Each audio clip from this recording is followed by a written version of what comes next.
Can work is every first Sunday. We have visioning after service. And on third Sundays, we have Reiki. And on the fourth Sundays, we have fellowship. And that's one of my favorite spiritual practices is fellowship. Just so you all know, I like lasagna. No pork. Okay. So this moment right here, to bring it back to just a little bit more of this intention. I love this brother. I've really watched him grow. And he's been an integral part of my own growth, so this is a proud moment for me.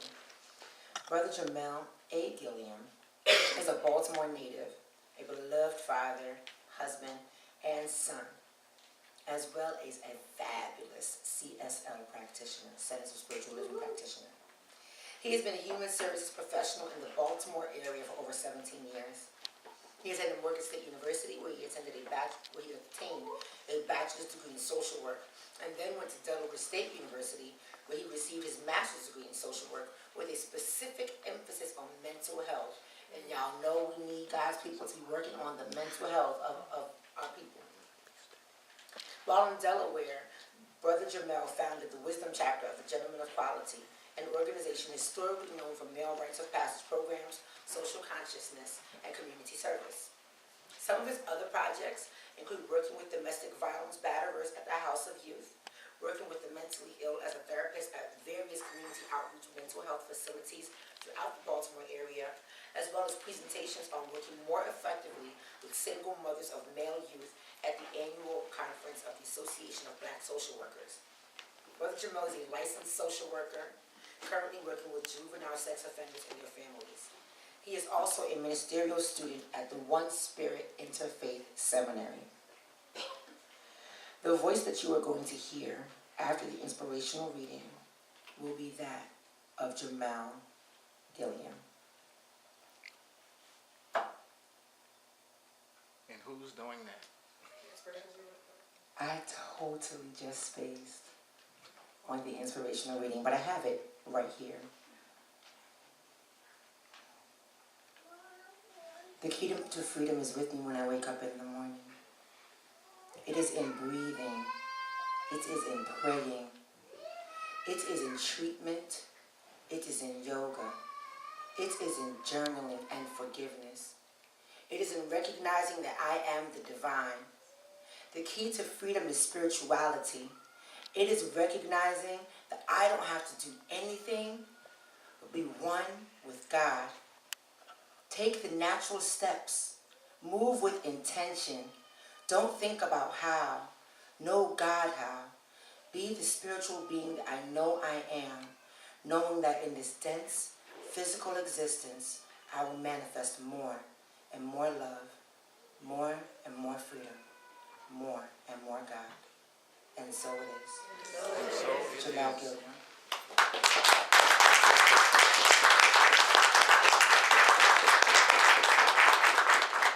I just want to say that Shamika is the woman. That's all I want to say, and she knows why I said that. So it's always a pleasure to speak here at SCC, and I think I'm at a loss for words. Well, no, I guess I'm never really at a loss for words, but I love serving here at SCC. And there are so many people that I could name, the brothers and sisters, the mamas, the daddies, that have been influential in my process and in my journey. And so, Reverend Michelle, when I was informed that I would be speaking, I immediately went to research the topic. And I asked myself, as most of us do when we speak, a series of questions. One, what is spirituality? And two, and I'm going to play with the words here, y'all, what are the keys to freedom? And I only had 15 minutes to do it. And so, first, being Jamel, I have a story. And this story is very near and dear to my heart because this is the story about what brought me into SCC. A story probably that some of you have, maybe exactly, similar stories. Some of you have stories that are not exactly the same, but stories with the same type of compassion and feeling that brought you into your spiritual home. And so this story is about my mother. And I'm going to say her name, Catherine Crawford. She is 51, I'm sorry, she's not 51. Was 51 years of age.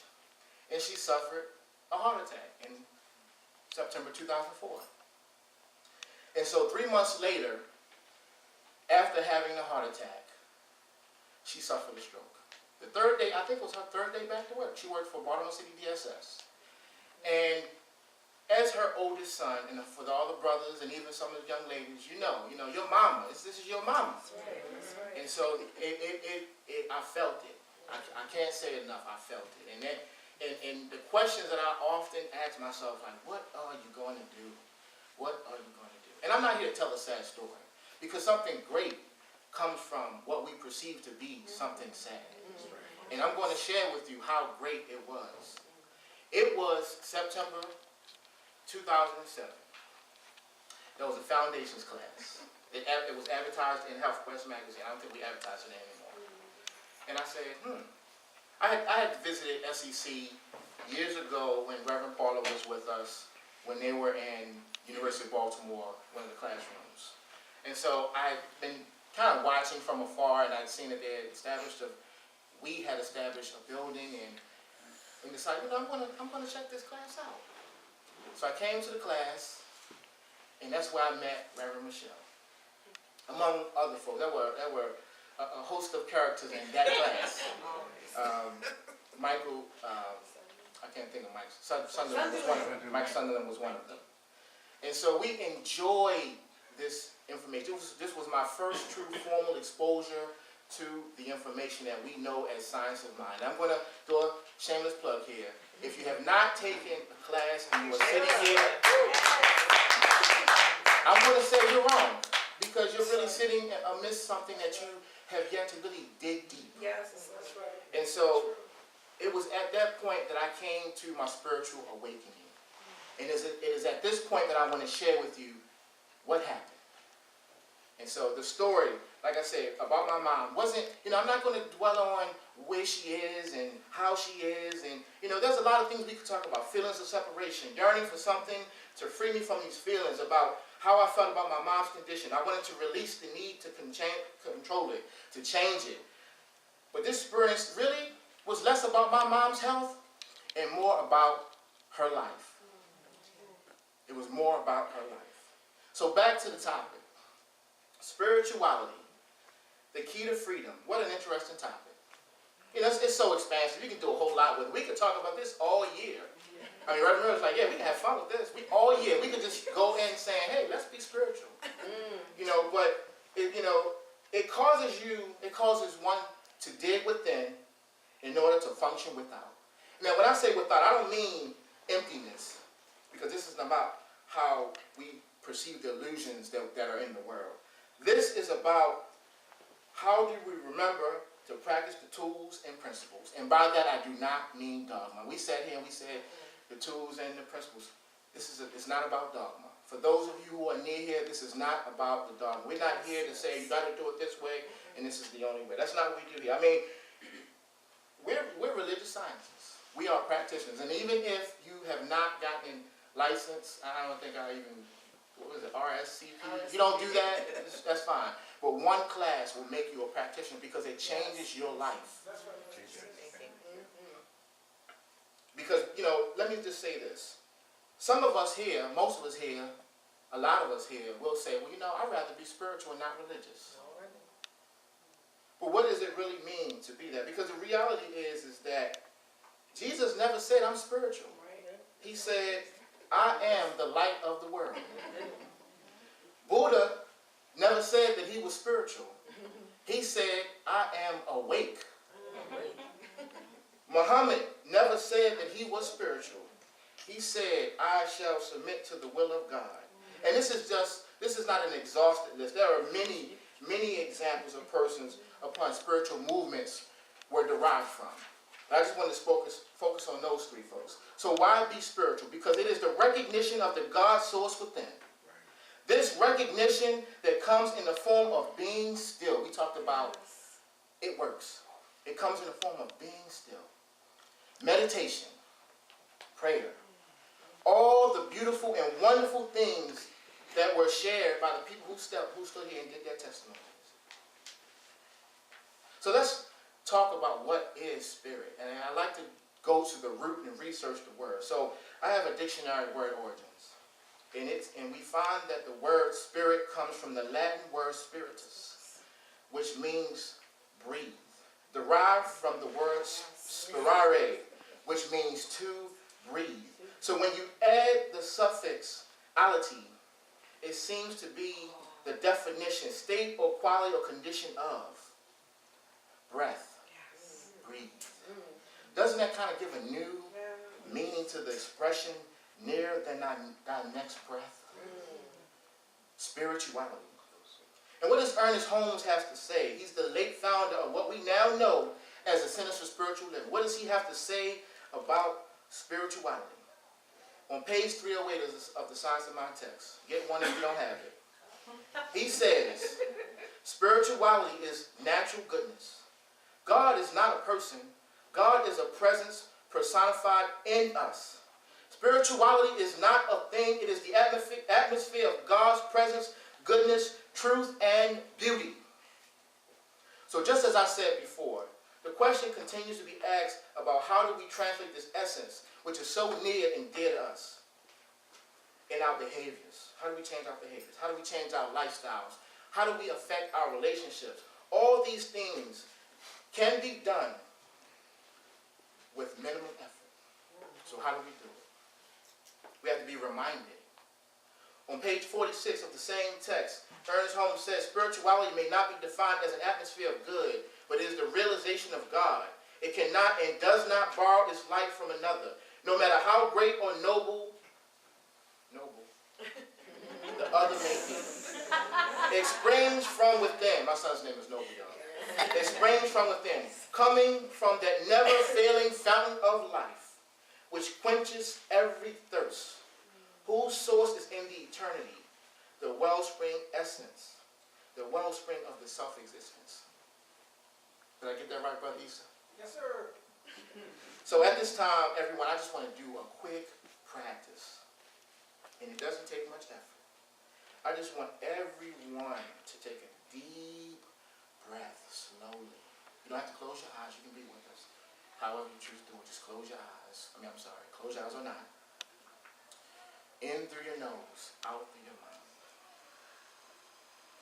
Shamika mentioned the indwelling spirit. Feel and know that indwelling spirit, the realization of God, is every much a part of your very essence at this moment.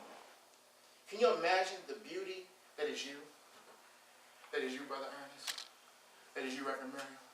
That is you, Shamika? Can you imagine that breath?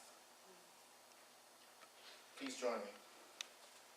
So, points of view, we talk about this. So, Jamal, you're just shooting from Science and Mind text, and you're talking about a few things. Who else is talking about this?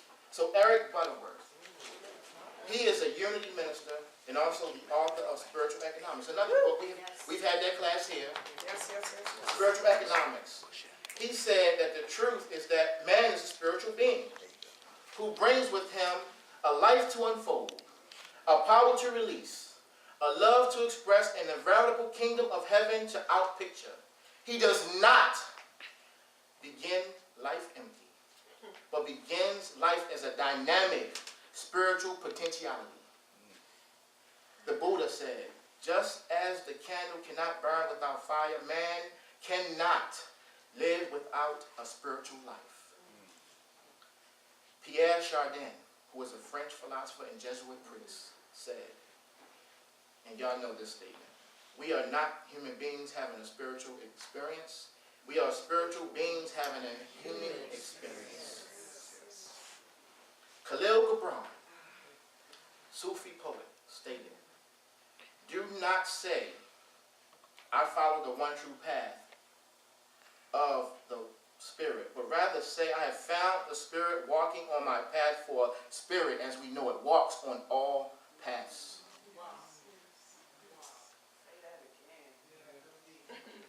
I have not found the Spirit walking on my path, for Spirit walks on all paths. So I think sometimes we think we're going to do things our way. I got this. In ego, in our humanness. I got this. Nobody going to tell me. I've been doing it this way forever. I'm 50-something years old. Folks are quick to tell you how old they are when they're doing something they haven't been even working. They will tell you. I enjoy, and for our health conscious folks here, I enjoy talking to folks that say things like, yeah, my grandfather, he'd been eating pork chops. He ate pork chops every day. He lived to be 90 years old. I said, he could have lived to be 190 years old. And that's just a shameless plug on pork. Against pork, rather. Anti-pork. Ralph Waldo Trine, he is a New Thought writer, said, in direct proportion as man recognizes himself as spirit and lives accordingly, he is then able to transcend in power. The man who recognizes himself as merely material is the man who recognizes himself as spirit. And although there are many, many sources that I could have talked about and quoted, I'm going to leave that to Reverend Muriel and Reverend Michelle. The many demonstrations of our very being of spirituality has to do with our ability to remember. And we must know that we are not, nor have we ever been separate from it. Yes. How can we be? Yes, yes. We're not separate from that. Yes. To ignore that is a futile effort. You will constantly be reminded of it. How many of us just, you do something, you have no business doing, and then something happens. Krista and I got a joke that we do now. If you say something or do something, we'll say, oh, well, you know what? God don't like ugly. You about to say something crazy and you start coughing and choking. You about to do something, trip and fall. God don't like ugly. And I'm not talking about a mystery God. Right? It could be us just jabbing at it. We have a good time with each other. My wife and I, we have the best jokes ever. I agree. My son loves our humor. So I shared in Reverend Murray's class, she's doing Beyond Limits with a fabulous group of women. Fabulous group of women. That we were just talking, I also shared with some folks in seminary, that for about 4 weeks straight, right, Krista, I went through a period of awakening in the middle of the night, approximately 3:50 a.m. to 4 o'clock. And it happened consistently. Some nights I would read, other nights I would just watch TV. Sometimes, the glutton in me, I just let me eat, drink a glass, but little things, Krista, she sleeps, she's like, I don't know what y'all thinking. I wasn't awakened by her snoring or my snoring. I just...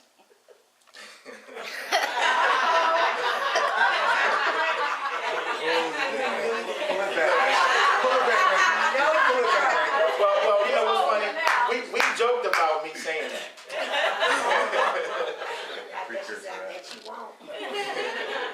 No, we really do have a great sense of humor together. And she actually thinks I'm funny. So, brothers, I'll tell you, if you don't marry any kind of woman, marry the one who laughs at your jokes. So, I did a host of things. I even prayed, I meditated. I mean, there would be things, because you get up at 6, 6:30, 7 o'clock, it's like, wow, I just went back to sleep. So you go through that. So I decided to just pray and meditate. And what I came up with was phenomenal. I had been searching for, what are my next steps after One Spirit. Because I'm not just like, okay, I'm going to do this and I'm going to be done. It's something else. And that's what you do when you realize the presence of Spirit within. Yes. You're moving forward. Spirit isn't saying, okay, well, this is your cap. No, there's other things. There's other things. So I made a decision. I was researching a variety of schools upon receiving my doctorate degree. And so it was that period that I decided and came upon a school that I knew that was perfect for me, my lifestyle, all that I'm doing. And that was the school that I selected that I would be attending. And so that was a beautiful feeling, because it's nothing like feeling how Spirit works for you. The fact is, Spirit is working for you now. Yes. I think sometimes we do so many things and create so many distractions to direct that traffic or that attention. You can't do that. Step out of the way. Step out of the way. So I want to get back on track here.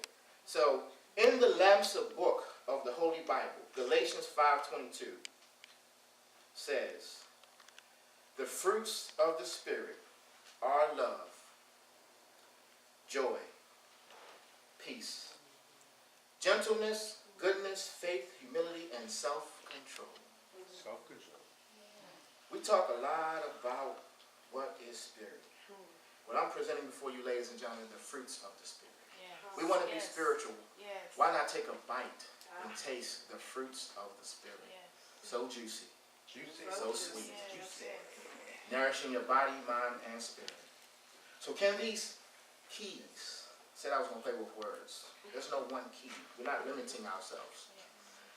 Can these keys, which are simply our demonstration as we practice the principles, know the laws, and live as spiritual beings, be what assists us in what we're trying to do?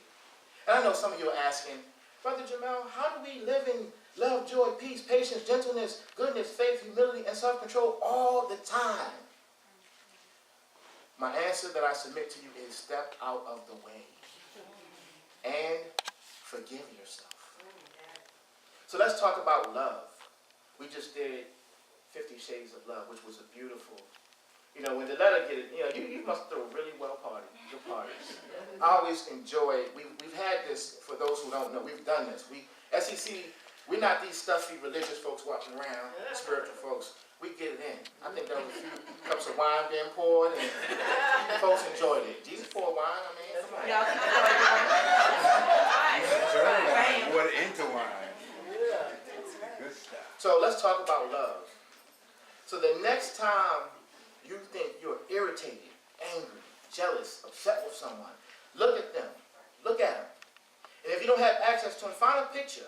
Or better yet, look in the mirror at yourself and say, I love whatever his or her name is. He or she is a reflection of me, and I forgive myself for projecting anything of my feelings that conflict the love that they are. Say that. Because the truth is, we all want to be forgiven for whatever deeds or mistakes or transgressions we've inflicted upon others. So why are we holding someone accountable for that? And we want to be released ourselves. Demonstrate and speak that love. Joy. Find a way to smile each day.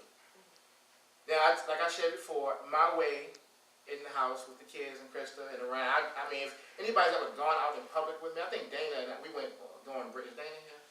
During break for class, I don't know why Krista thinks it's crazy, I tend to harass the grocery clerks. That's my thing. And it's not in a negative way. It's kind of like, they know me. I used to work up the street. So the Safeway folks all know me anyway. But it's about laughter. Laughter is fuel for the soul. It's food for the soul. We tend to forget that. Smile. So express that joy. Find a way to smile each day. Find a reason to laugh each day. A reason to be happy about something, no matter how small. And I'm saying that because, as we go up in our chronological number, I guess I should say that instead of saying age. You look down one day, you're at work, and you got on mismatched socks. Or you got your shirt on backwards. Or you forgot to put gas in the car. Or, I don't know. It's a whole lot of things you got to laugh about it. What you going to get mad about? Laugh about it. Right. Or, I don't go home to change. I let everybody know that socks. Some of us are more vain than others. Some of us don't care. And vanity is not a negative thing. Peace. There is something that we must be for ourselves. Fights and disagreement take at least two people. Sometimes this peace will require you to remove yourself from that situation, even if it's in your consciousness. When I worked with the street, that was a client, and one of my coworkers was his clinician, and she said, I just want to let you know that this person is, he had visualized his whole fight and argument with him. I'm like, I didn't even know this guy. We had a fight, and I didn't even know about it. And it wasn't, it was just interesting that, So I'm saying to you, remove yourself from that. Don't be that. Be the opposite of that. Patience. This patience that we have with ourselves, we must have for others. And this patience that we have for others, we have for ourselves. So did I say it right? The patience we have for ourselves, we have for others, and the patience we have for others, we have for ourselves. Some of us don't do exactly the same. We love, you know those folks, they get mad at themselves, but everybody else is treated as gold. Or they treat everybody else like, you know what, but they're gold. You can't, that's not possible. The patience you have with others, you have to have with yourselves. Gentleness. When has it ever been written that harshness is strength? Some of us, we walk around, you know. We must practice and demonstrate the gentleness as we interact and reflect upon our deeds. Goodness. All that is goodness is God. And all that is God is goodness. Even though we here at SEC, we don't even choose to judge what is good or bad. But I believe we all know that in our humanness, what that demonstration looked like. So at some point we need to recognize what is goodness. Faith. It is only by the faith of God that we are able to accomplish the things that we wish to accomplish. And I stand here as a testimony, and I'm seeing some nodding heads here. There are a whole lot of others that agree with me on that. Humility. Let's talk about that ego. The ego must be understood. And, sometimes we like to say controlled or managed. However, I want to submit to you that if we are able to take a look at it and understand why we act certain ways and really, truly understand it, that is when we will see the change. See, controlling something that you really don't understand is not possible. And the fact that you feel like you need to control it, thereby demonstrates another ego. Self-control. Discipline is a practice in which things that are no longer serving us simply go away because we learn how to truly release these things. Self-control is discipline. So what are my major points? What did I say? 1, allow the human experience, release the need to control. That was in my story about Mom. 2, spirit is breath, the thing that is nearest to thee.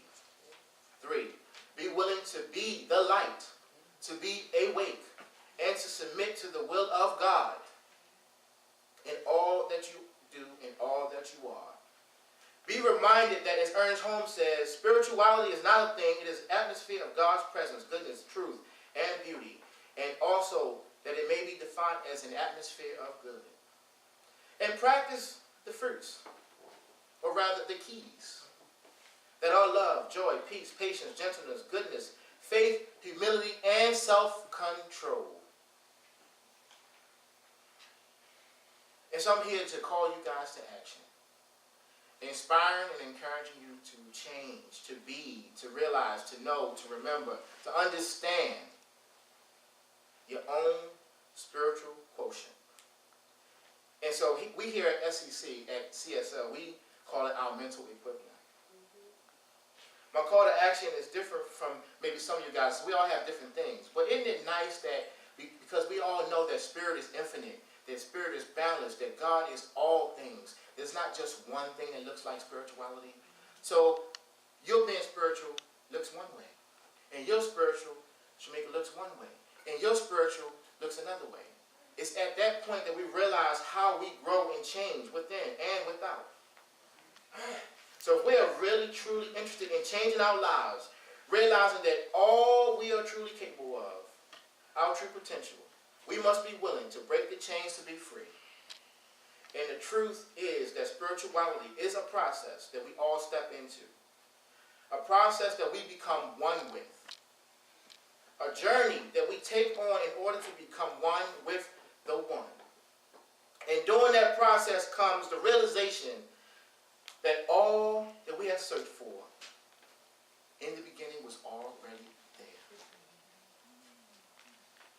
During the process, we found that we have realized that all along, the process of completely wrapping ourselves in the interest of what we know to be holy, sacred, pure, wise, gentle, passionate, When we look in the mirror, it is at that moment that we see it. And we understand that I am, that you are, that we are spirit. And we were there all along. Thank you.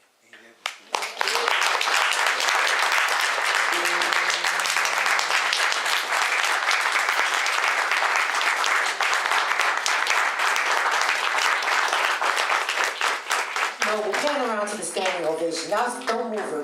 Noble, turn the camera around to the standing ovation that this brother just got.